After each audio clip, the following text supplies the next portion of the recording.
अस्सलाम वालेकुम friends, forex trading course के लेक्चर नंबर 3 में आप सबका वेलकम है। तो आज के लेक्चर के अंदर हम पढ़ने वाले हैं ब्रेक ऑफ स्ट्रक्चर के बारे में कि हम अपने हाइज एंड लोज किस तरह से कंफर्म करते हैं, valid and invalid pullbacks, retracement और करेक्शन क्या होती है। ये सारी चीज़ें आज की वीडियो के अंदर हम देखेंगे। ये वीडियो बहुत ज़्यादा इंपॉर्टेंट है क्योंकि अगर हम अपने हाइज और लोज ठीक से मार्क नहीं करेंगे, फाइंड नहीं करेंगे, तब तक हमारी इंट्रीज परफेक्ट नहीं हो सकती, हमारी इंट्रीज कभी भी, हमारी ट्रेड कभी भी राइट नहीं हो सकती। इसलिए इस वीडियो को लास्ट तक देखिएगा, ये बहुत ज़्यादा इंपॉर्टेंट वीडियो होने वाली है। और अगर आप चैनल पर नए हैं तो चैनल को ज़रूर सब्सक्राइब कर लीजिएगा क्योंकि आने वाले टाइम में आपको इसी तरह से ट्रेडिंग से रिलेटेड स्ट्रैटेजीज मिलती रहेंगी। तो चलिए अब वीडियो को स्टार्ट करते हैं। तो इस लेक्चर के अंदर मैं आप लोगों को आईसीटी, एसएमसी और प्राइस एक्शन के अंदर हाई एंड लोज किस तरह से कंफर्म होते हैं, तीनों मेजर जो स्ट्रैटेजीज़ हैं, इन तीनों का मैं आप लोगों को ओवरव्यू दे दूंगा। तीनों की जो पहचान है वो मैं आप लोगों को बता दूंगा ताकि आपको अलग-अलग इनकी वीडियोस ना देखनी पड़े। तो सबसे पहले हम बात करते हैं आईसीटी के बारे में। अब हमारे पास मार्केट एक इस तरह से बुलिश मूव दे रही है और उसके बाद एक इस तरह से कैंडल बनती है हमारे पास जिसकी विक जो है वो ऊपर है, और राइट साइड के अंदर हमारे पास एक कैंडल है जिसकी विक इस विक से नीचे होनी चाहिए, और उसके बाद एक नीचे हमारे पास कैंडल बनती है, चाहे वो बुलिश हो, बेरिश हो, लेकिन उसकी जो विक है वो इस जो सेंटर वाली कैंडल है इसकी विक से नीचे होनी चाहिए। ठीक है, जब इस तरह से फॉर्मेशन हमारे पास होगी तो आईसीटी के अंदर इसको एक स्विंग हाई कहा जाता है। सेंटर वाली कैंडल जो होगी उसकी विक सबसे ऊपर होगी, उसके एक लेफ़्ट साइड पे और एक राइट साइड पर जो कैंडल होगी उसकी विक सेंटर वाली जो कैंडल है उसकी विक से अगर नीचे हो, ठीक है, यहाँ पर भी हो सकती है, यहाँ पर भी हो सकती है, तो वो हमारा एक वैलिड स्विंग हाई हो जाएगा। सिर्फ इसकी यही कंडीशन है। अब आते हैं हम स्विंग लो की तरफ। मार्केट इस तरह से एक बेरिश मूव में है, यहाँ पर एक कैंडल बनती है और यहाँ पर इसकी एक विक है। अब लेफ़्ट साइड के अंदर जो कैंडल होनी चाहिए उसकी जो विक है वो इस कैंडल से ऊपर होनी चाहिए, और राइट साइड में जो हमारे पास कैंडल होगी उसकी विक भी इस कैंडल की विक से ऊपर होनी चाहिए। ठीक है, विक इस तरह से बड़ी हो सकती है, कैंडल ये ग्रीन हो सकती है, रेड हो सकती है, कुछ भी हो सकता है। सिर्फ इसके अंदर जो कंडीशन है वो आप लोगों ने जहन में रखनी है। वो आप लोगों की जब फुलफ़िल होगी तो आप लोगों का स्विंग लो और स्विंग हाई जो है वो एग्जैक्टली मार्क हो जाएगा। सेंटर में जो कैंडल आएगी वो चाहे स्विंग लो की हो या स्विंग हाई की हो, उसके जो लेफ़्ट और राइट साइड में कैंडल होंगी उनकी विक सेंटर वाली जो कैंडल की विक है उससे ऊपर होंगी, तो वो आपका एक वैलिड स्विंग हाई और स्विंग लो होगा। बस इतनी सी बात है। अब हम चलते हैं एसएमसी की तरफ। तो अब हम देखते हैं कि एसएमसी के अंदर हमने वैलिड रिट्रेसमेंट, पुल बैक या करेक्शन किस तरह से फाइंड करनी है। तो सबसे पहले हम देखते हैं हाई के बारे में कि हाई हमारे पास किस तरह से कंफर्म होगा। अब जो हमारी मार्केट है वो एक बुलिश ट्रेंड के अंदर है, यहाँ पर आके मार्केट एक पुल बैक लेती है, रिट्रेसमेंट भी कहते हैं इसको, करेक्शन भी कहते हैं। अब ये करेक्शन, रिट्रेसमेंट या पुल बैक वैलिड है या इनवैलिड है, ये हमें किस तरह से पता चलेगा। इसकी एक कंडीशन आईसीटी के अंदर है या इसका एक कॉन्सेप्ट है एसएमसी के अंदर कि जब भी मार्केट इस तरह से एक बुलिश मूव देगी, उसके बाद यहाँ पर मार्केट ने जैसे ही पुल बैक लिया तो हमारे पास रिसेंट जो दो कैंडल्स होंगी, रिसेंट जो भी हमारे पास दो कैंडल होगी उसका जो लोएस्ट पॉइंट है वो हमने इस तरह से मार्क कर लेना है। जैसे ही ये वाला पुल बैक या ये रिट्रेसमेंट इसके नीचे आकर क्लोजिंग कर दे, एक कैंडल इसके अंदर क्लोजिंग होनी चाहिए इसके नीचे, और उसके बाद ये जो हमारे पास एक हाईएस्ट पॉइंट है ये वाला, इसको मैं कलर कर देता हूँ, यहाँ से मार्केट अब उठती है इस तरह से, ये इसके नीचे क्लोजिंग करने के बाद अब मार्केट इस तरह से ऊपर आई इस तरह से, और ये जो हमारा हाई था इसके ऊपर इस तरह से एक कैंडल क्लोज होनी चाहिए इस तरह से। अब दोबारा से मैं आप लोगों को रिपीट कर देता हूँ। मार्केट एक ट्रेंड के अंदर आ रही थी, बुलिश ट्रेंड के अंदर, यहाँ पर आके उसने रिट्रेसमेंट ली, तो हमारे पास जो लास्ट दो कैंडल होंगी उसका लोएस्ट जो विक होगी वो हमने मार्क कर लेनी है। जैसे ही मार्केट इस विक के नीचे एक कैंडल क्लोज कर देगी, कैंडल की बॉडी क्लोज होनी चाहिए, उसके बाद मार्केट यहाँ से ज़रूरी नहीं है कि ये मार्केट जो है वो यहीं से रिवर्स हो जाए, इस तरह से कैंडल और भी बन सकती हैं। और उसके बाद मार्केट एक बुलिश मूव देती है जिसको हम इम्पल्स कहते हैं, इसको 3 बॉक्स सिस्टम भी कहते हैं। ये जो बुलिश मार्केट के अंदर हमारे पास एक इम्पल्स बनती है ग्रीन कैंडल्स की जिसे हम कहते हैं, ये इम्पल्स होगी, ये पुल बैक जो है इसको करेक्शन कहते हैं, उसके बाद फिर से ये इम्पल्स देगी, इसी को 3 बॉक्स सिस्टम कहते हैं। और उसके बाद जैसी मार्केट इम्पल्स लगाएगी और एक कैंडल इसके ऊपर, ये जो हमारी विक होगी, हाईएस्ट पॉइंट होगा, इसके ऊपर जैसे क्लोज करेगी तो ये हमारा वैलिड लो हमारे पास निकल के आ जाता है। हाई तो हमारे पास पहले ही आ जाता है जैसे ही मार्केट पुल बैक लेती है, और जब इस हाई के ऊपर एक वैलिड रिट्रेसमेंट लगने के बाद एक कैंडल की क्लोजिंग होती है तो ये जो लो होता है वो हमारे पास एक वैलिड लो आ जाता है। ठीक है, अब ये हमारे पास एक वैलिड हाई है और ये एक वैलिड लो है। अब इसी तरह से मार्केट दोबारा ऊपर जाएगी, एक रिट्रेसमेंट लेगी और वो वैलिड रिट्रेसमेंट होनी चाहिए, और उसके बाद ब्रेक ऑफ स्ट्रक्चर करेगी। अब मेन चीज़ जो हमने पढ़नी है वो है ब्रेक ऑफ स्ट्रक्चर। अब इस पे यहाँ पर ब्रेक ऑफ स्ट्रक्चर कहाँ पे हुआ है, ये जैसे ही इसके ऊपर एक कैंडल क्लोज होती है, यहाँ पर मैं आप लोगों को मार्क कर देता हूँ, तो जैसे ही इस हाई के ऊपर एक कैंडल क्लोज होती है तो ये हमारा ब्रेक ऑफ स्ट्रक्चर हो जाता है। तो इस तरह से ये हाई कंफर्म हुआ और ये लो बन गया और ये ब्रेक ऑफ स्ट्रक्चर हो गया। तो अब आते हैं हम बेरिश मार्केट की तरफ। अब मार्केट जो है वो हमारे पास बेरिश ट्रेंड के अंदर है। यहाँ पर आने के बाद मार्केट जो है वो एक रिट्रेसमेंट लेती है। अब ये रिट्रेसमेंट कब वैलिड होगी, सेम उसी तरह से ये जो हमारे पास लास्ट 2 कैंडल्स होंगी, ये ग्रीन एक रेड भी हो सकती है, डोजी हो सकती है, इस तरह से जो भी है 2 कैंडल्स हमारे पास जो लास्ट होंगी उसके ऊपर जैसी बॉडी क्लोज होगी, ज़रूरी नहीं है कि 2 कैंडल एक ही जो कैंडल है वो जाके इन दोनों कैंडल्स को इंगल्फ कर सकती है, तब भी हमारी जो रिट्रेसमेंट है या पुल बैक है वो वैलिड होगा। शर्त ये है कि इसके ऊपर इसकी जो बॉडी है वो क्लोज होनी चाहिए। उसके बाद मार्केट अगेन यहाँ पर इम्पल्स लगाए और ये जो हमारा लो था इसके नीचे क्लोजिंग कर दे। अब मैं थोड़ा सा इसको अच्छे से ड्रा कर देता हूँ ब्रेक ऑफ स्ट्रक्चर को। जैसे ही इस पॉइंट के नीचे हमारे पास एक कैंडल क्लोज होगी इस तरह से,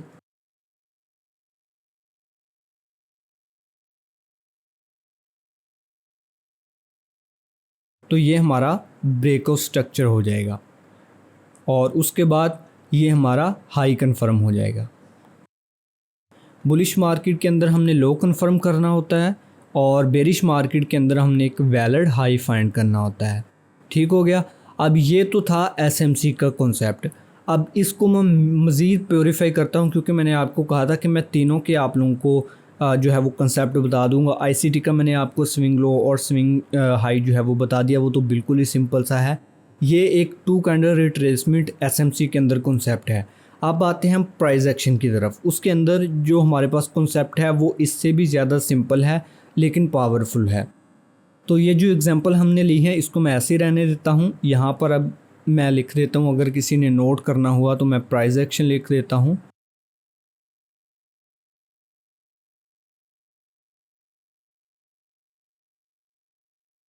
तो अब प्राइस एक्शन के अंदर हमारे पास वैलिड रिट्रेसमेंट या पुल बैक या करेक्शन कैसे होती है और क्या होती है, तो उसके अंदर हमारे पास क्या होगा, उसकी कंडीशन थोड़ी सी डिफरेंट है, वो अभी हम देख लेते हैं।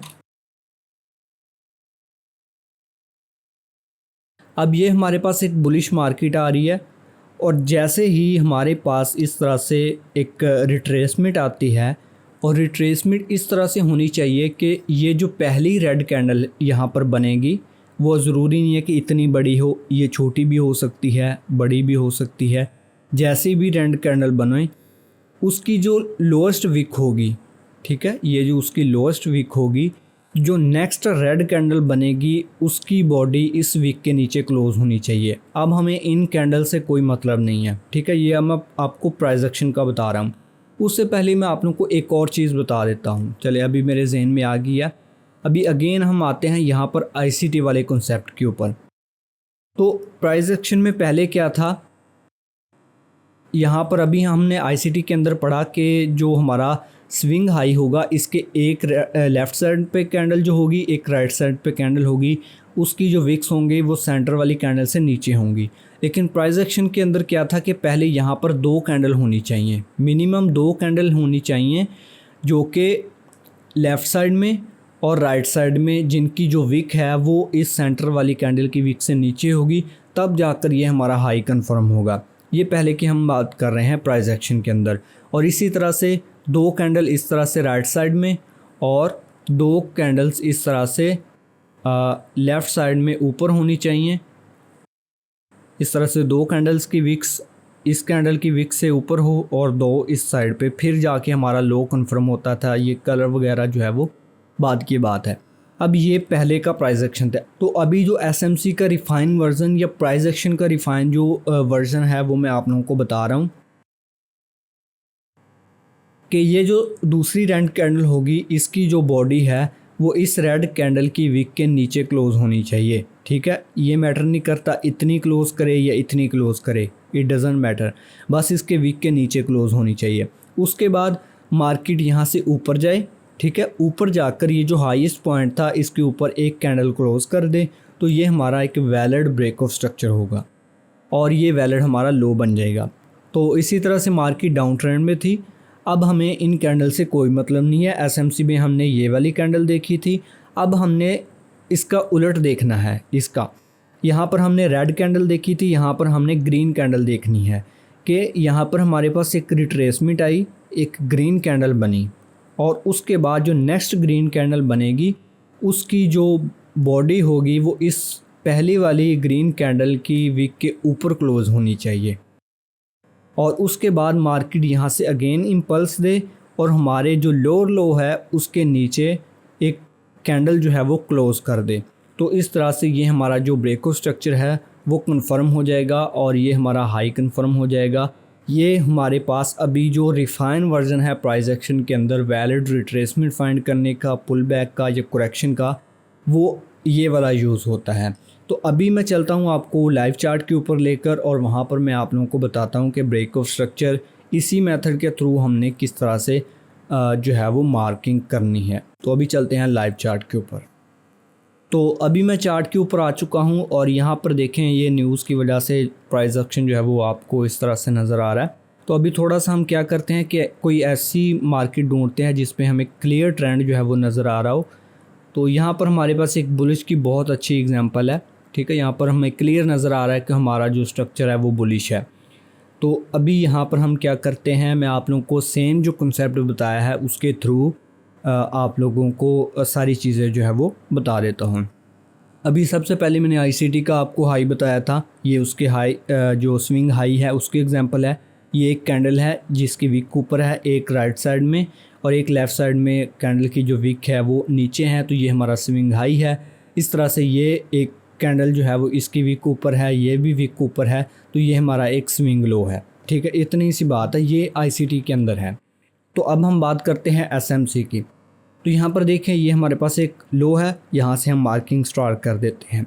अब ये हमारे पास एक बुलिश मूव आई, तो एसएमसी के अंदर हमने क्या पढ़ा था कि जो हमारे पास दूसरी कैंडल होगी उसकी जो लो है उसके नीचे बॉडी क्लोज करनी चाहिए इस लेग की। इस जो रिट्रेसमेंट है इसको स्मार्ट मनी की प्रॉफिट बुकिंग भी कहते हैं, डिफरेंट चीज़ें हैं इसके अंदर। यहाँ पर हो गया, ये हमारा एक वैलिड जो है वो ब्रेक ऑफ स्ट्रक्चर होगा। कैसे, जैसे ही अब इसके ऊपर क्लोजिंग आई तो ये हमारा ब्रेक ऑफ स्ट्रक्चर हो गया कि ये हमारा एक वैलिड ब्रेक ऑफ स्ट्रक्चर है। अब अगर हम प्राइस एक्शन का इसके अंदर जो मैंने आप लोगों को कंसेप्ट बताया है वो भी अगर फॉलो करें तो पहली रेड कैंडल की विक के नीचे दूसरी जो रेड कैंडल है वो क्लोज हुई है। इस तरह से दोनों ही हमारे जो क्राइटेरिया हैं वो फुलफ़िल हो रहे हैं इस जगह पर। अब नेक्स्ट चलते हैं हम। अब यहाँ पर एक इंगल्फिंग कैंडल बनी है, ना तो इसने प्राइस एक्शन वाला जो हमारा कंसेप्ट है उसके क्राइटेरिया को मीट किया है और ना ही इसने एसएमसी का जो क्राइटेरिया वो मीट किया है। आईसीटी का जो कंसेप्ट है हमारा उसके थ्रू ये एक वैलिड स्विंग हाई बनता है, लेकिन एसएमसी के अंदर और प्राइस एक्शन के अंदर इसको स्विंग हाई नहीं कहते। अब यहाँ पर अगर हम आ जाएं तो ये हमारे पास 2 रेड ग्रीन कैंडल थी। ठीक है। अब इसकी जो लोएस्ट विक बनेगी वो ज़रूरी नहीं है कि पहली की हो या दूसरी की, जो लोएस्ट पॉइंट होगा हमारे पास यहाँ पर ब्रेक होना चाहिए, उसकी जो लो है उसके नीचे क्लोजिंग होनी चाहिए। और उसके बाद एक इम्पल्स के साथ इसके ऊपर जैसे ही हमारे पास क्लोजिंग आएगी इस हाई के ऊपर, तो हमारे पास एक ब्रेक ऑफ स्ट्रक्चर हो जाएगा और ये रिट्रेसमेंट हमारे पास वैलिड होगी। ब्रेक ऑफ स्ट्रक्चर हो गया। एसएमसी का भी हमारे पास इसके अंदर क्राइटेरिया बिल्कुल कंप्लीट है और जो प्राइस एक्शन है उसके थ्रू भी ये एक वैलिड रिट्रेसमेंट है। मैं आप लोगों को दोनों चीज़ें साथ साथ में बता रहा हूँ, लेकिन मोस्टली हम फॉलो करते हैं प्राइस एक्शन के जो मेथड है, यानी कि 2 रेड कैंडल हम देखते हैं। पहली रेड कैंडल के जो विक होती है उसके नीचे अगर दूसरी कैंडल की बॉडी क्लोज हो जाए तो वो हमारे पास एक वैलिड रिट्रेसमेंट होती है। अभी हम जो नेक्स्ट चार्ट मार्क करेंगे वो हम इसी कंसेप्ट के थ्रू करेंगे। बाकी मैंने आप लोगों को क्राइटेरिया दोनों ही बता दिए हैं, दोनों ही वैलिड हैं, दोनों ही यूज़ हो सकते हैं। अब नेक्स्ट आ जाएं, यहाँ पर इस विक के नीचे इसकी बॉडी क्लोज हुई है, इसके ऊपर जैसे ही कैंडल क्लोज होगी ये हमारा ब्रेक ऑफ स्ट्रक्चर हो जाएगा और यहाँ पर हमारा ये एक वैलिड लो था। ठीक है, जो लोएस्ट पॉइंट होगा ये चीज़ आप लोगों ने ज़रूर ये जहन में रखनी है। यहाँ से ये रिट्रेसमेंट स्टार्ट हुई थी, ठीक है, ये हमारा हाई था। इस हाई के और इस जो कैंडल क्लोजिंग के बीच में जो लोएस्ट पॉइंट होगा वो हमारा लो होगा, ठीक है, हायर लो होगा। इसी तरह से इसके और इसके बीच में जो लोएस्ट पॉइंट है वो हमारा वैलिड लो है, ठीक है, ये हमारा एक वैलिड लो है।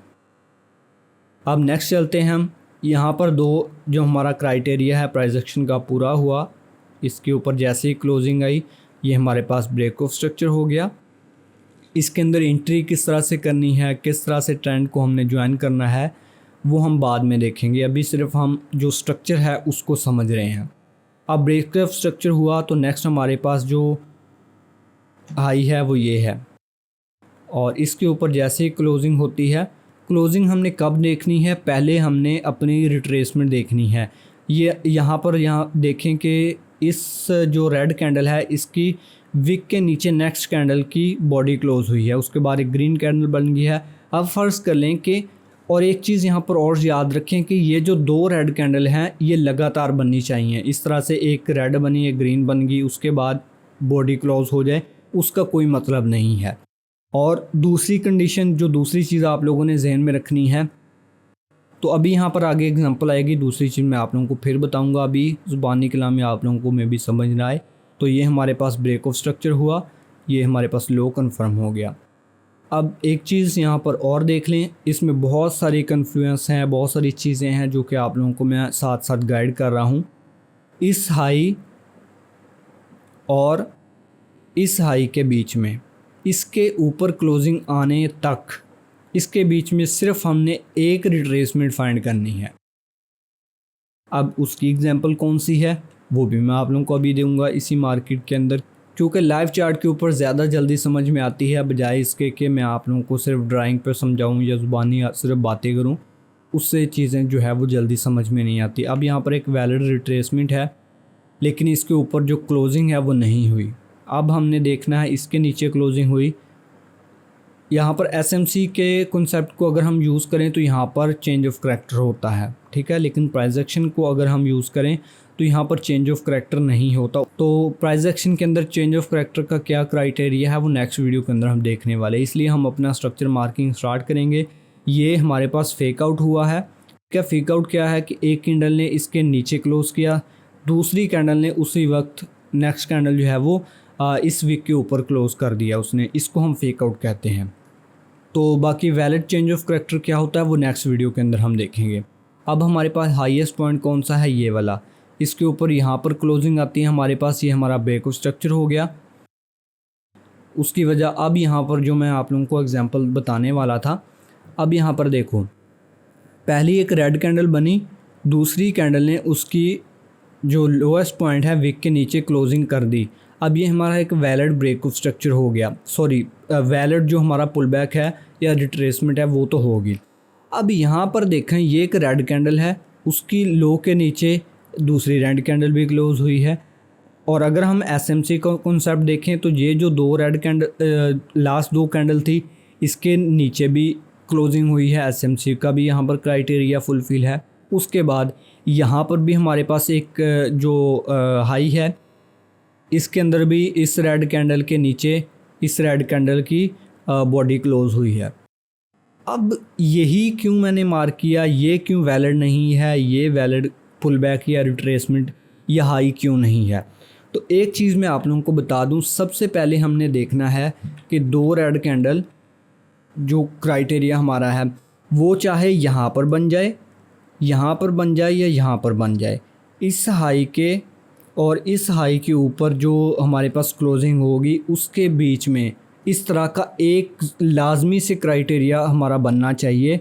मान लो कि ये रिट्रेसमेंट हमारी वैलिड नहीं होती और यहाँ पर हमारे पास रिट्रेसमेंट वैलिड होती, तो ये हमारे पास हाई इनवैलिड होता, ये वैलिड होता। अब मान लो कि ये जो कैंडल है इसके नीचे इसकी बॉडी क्लोज नहीं करती, लेकिन नेक्स्ट जो दो कैंडल हैं इस कैंडल के नीचे इसकी बॉडी क्लोज कर देती है, तब भी ये रिट्रेसमेंट वैलिड होगी। ठीक है, ये चीज़ें भी आप लोगों ने जहन में रखनी है, ये साथ में आप लोगों को मैं बता रहा हूँ। अब मान लो कि ये भी रिट्रेसमेंट हमारी इनवैलिड होती, तो हम यानी कि हमारा क्राइटेरिया पूरा ना होता, तो यहाँ पर हमारे पास दो कैंडल रिट्रेसमेंट है, तो ये हमारे पास हाई कन्फर्म होता। हमने सिर्फ ये देखना है कि जहाँ पर भी हमारा टू कैंडल रिट्रेसमेंट का क्राइटेरिया फुलफ़िल हो गया, हमने सिर्फ जो पहला हमारा क्राइटेरिया होगा, जो सबसे पहले रिट्रेसमेंट होगी, उसको हमने हाई मार्क करना है। अब यहाँ पर हमारे पास एक वैलिड रिट्रेसमेंट लगी है, तो इसलिए मैंने इसी को मार्क किया है और लोएस्ट पॉइंट हमारा ये वाला है।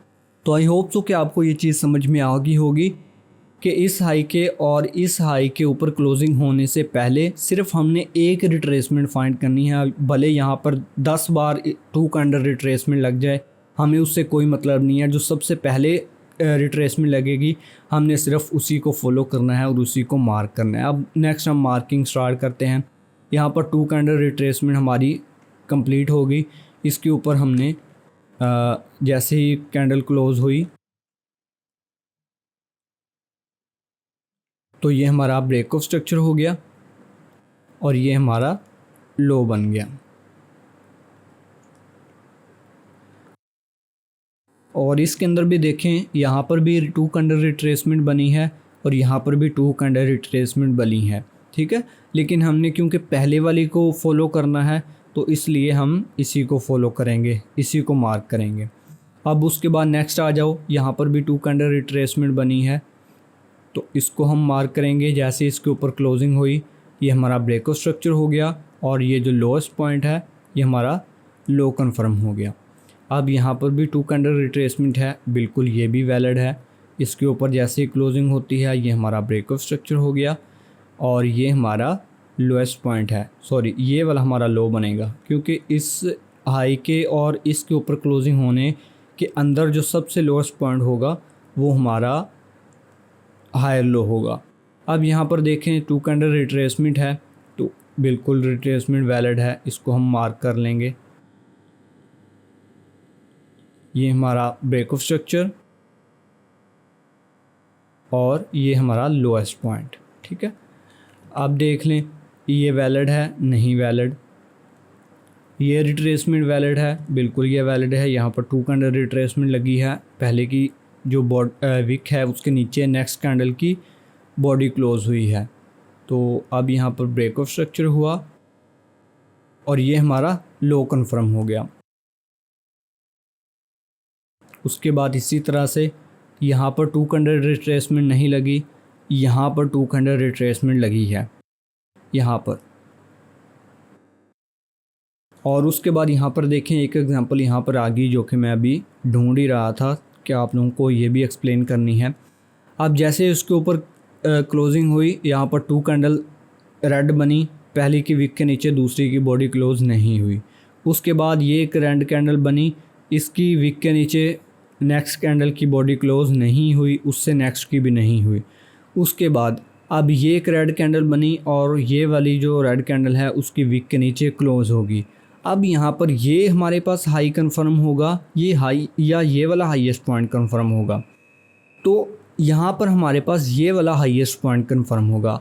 टू कैंडल रिट्रेसमेंट जहाँ पर भी लगेगी उसके लेफ़्ट साइड में जो भी हाईएस्ट पॉइंट होगा वो हमारा हाई कन्फर्म होगा। इसलिए ये हमारा पास वैलिड एक ब्रेक ऑफ स्ट्रक्चर पॉइंट है और इसके बीच में जो लोएस्ट पॉइंट है ये हमारा लो है। उसके बाद नेक्स्ट आ जाए, यहाँ पर 2 कैंडल रिट्रेसमेंट लगी नहीं लगी, ठीक है। यहाँ पर अब यहाँ पर देखिए 2 कैंडल रिट्रेसमेंट वैलिड है, लेकिन यहाँ पर दूसरा क्राइटेरिया फुलफिल नहीं हुआ। ये हमारा हाई था, ये वाला, इसके ऊपर जब तक बॉडी क्लोज नहीं होनी तब तक हमारा ब्रेक ऑफ स्ट्रक्चर नहीं होना। लेकिन इसके ऊपर बॉडी क्लोज होने से पहले ही यहाँ पर हमारे पास जो लोएस्ट पॉइंट था हमारा, उसके नीचे यहाँ पर जो कैंडल्स है वो क्लोज हो चुकी हैं। ये हमारा चेंज ऑफ करैक्टर हो गया। तो अब यहाँ पर ये हमारा बुलिश स्ट्रक्चर हमारे पास आ गया। चेंज ऑफ करैक्टर किस तरह से ये वैलिड है, यहाँ पर मैंने आप लोगों को एक दिखाया था, वो वैलिड नहीं था। यहाँ पर ये इनवैलिड है, ये वैलिड चेंज ऑफ करैक्टर है। ये हम नेक्स्ट वीडियो में देखेंगे कि ये क्यों वैलिड है, वो क्यों इनवैलिड है। अब ये हमारा बुलिश स्ट्रक्चर हो गया। आई होप सो कि जितनी भी चीज़ें मैंने आप लोगों को बताई हैं, बहुत इजी करके एक एक चीज़ मैंने आप लोगों को बताई है। अगर नहीं समझ में आई तो आप नीचे कमेंट करके भी पूछ सकते हैं अगर कोई क्वेश्चन है। नहीं तो ये वीडियो बार बार आप अगर ये पोर्शन देखेंगे तो आप लोगों को ये चीज़ समझ में आ जाएगी। अब यहाँ पर मैं आप लोगों को बुलिश की एग्जांपल दी है, तो बेरिश का भी मैं आप लोगों को लाजमी बताऊँगा। यहीं से मेरे ख्याल में ले लेना चाहिए क्योंकि वीडियो पहले काफ़ी ज़्यादा लंबी हो गई है।